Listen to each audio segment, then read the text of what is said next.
We are on the second day of questioning of Lois Austin, who was an activist who was involved in the Socialist Party and which was infiltrated by the undercover police officer Carlos Saraki.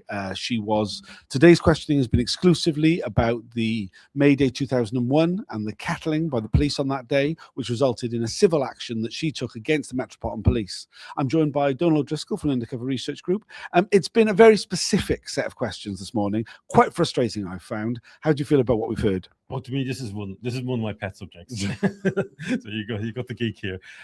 So this is about the May Day 2001 Oxford Circus kettling case. It was one of the first really big uses of kettling as a police tactic. They rounded up loads of people who just basically turned up for part of the protest and were kept for something like 7 hours. And Lois was in that kettling. She was a young woman. Mother at that point, her daughter was in care, she was lactating. We have a lot of detail about how she suffered in there. But the bigger issue is that the bigger case is that she took a court case, a civil case, for another person to say, look, this is unlawful. This is essentially detaining people for simply trying to protest. And it's coming out, and the police's response was, we needed to stop all the violence. This was a really violent group. We had to hold them for 7 hours. And basically abused their civil rights. I know we went through there's a lot about this court case. Notably, there's two very controversial barristers representing Lois. One of them was Keir Starmer, current Prime Minister, and one of them representing the police was the very controversial John Beggs. John Beggs cross-examines Lois for many hours on one day of this. This preceded the night before, he has a private briefing with the undercover officer, Carlos Saraki. Yes, and part of what's going on with the questioning is trying to understand just what this briefing was and what impact it had. The reports in Carlo's authorizations and stuff is that this was a really important briefing. They gave crucial insight, and it seems like this briefing came from need for this briefing came from within the police themselves. Beggs and others are going, didn't really help. The briefing was saying that Lois was this terrible person. The reality was she wasn't, as Lois self says, she's never even been arrested. And that yet, people like Carlos Saraki are making her out as like, number one criminal mastermind of the Socialist Party and their major disorder. So I think Lois has been given very full answers to all the questions she's been given. Sarah Hemingway, who is the assistant counsel of the inquiry, who is asking the questions, has been repeatedly talking over her, rushing her. I mean, we're very aware that today there is another witness to be giving evidence later on, Jason Bishop, the undercover officer, who also gave evidence on Monday.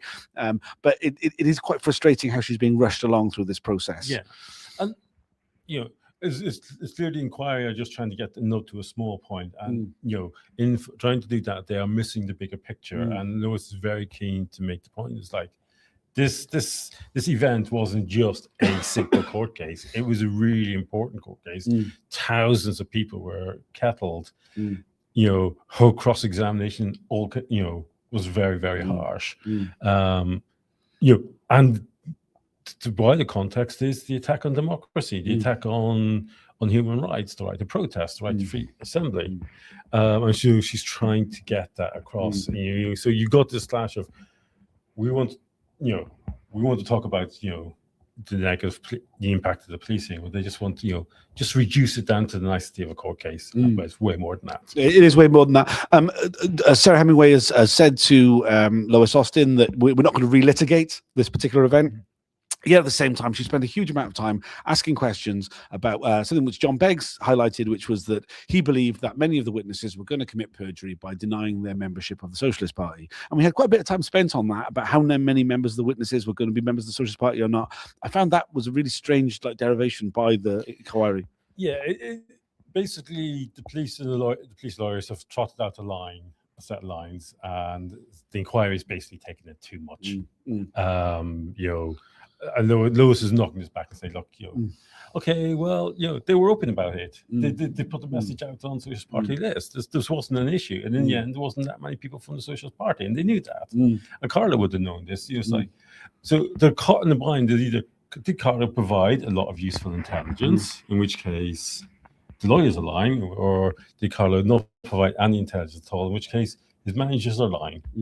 Carla's lying. It's just like, And Lois is kind of caught in the middle, but not really able to answer what is an internal police thing.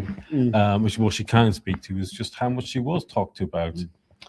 Just got we are going back in. There is a further re-examination for Lois. We'll do another video after that re-examination before we get to Jason Bishop, who will be giving evidence this afternoon. Thanks for joining us. See you in a bit.